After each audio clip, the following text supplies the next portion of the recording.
Год назад Галина Васильевна Бутарева пришла ко мне и предложила такую идею. У нас, говорит, ведь есть много картин, которые находятся у кого-то дома, где-то мы временно выставлялись, где-то вот в нашем центре коми-культуры.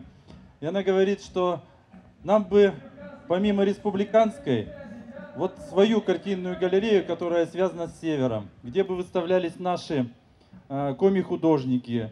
И мы с художниками, вот она сказала, что готовы сделать дар, такой, который бы стал, наверное, началом, основанием этой выставки.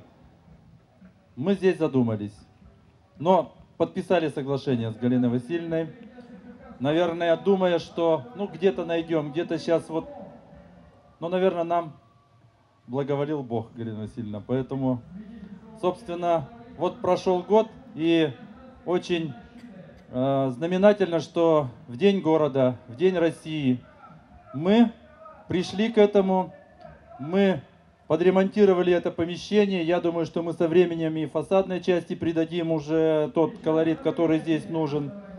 Но самое главное, что мы положили, это первый камень в эту галерею.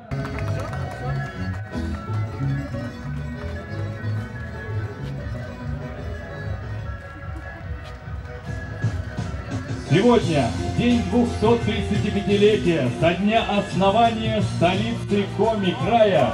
Городская картинная галерея «Пейзажи Севера» открывает свои двери.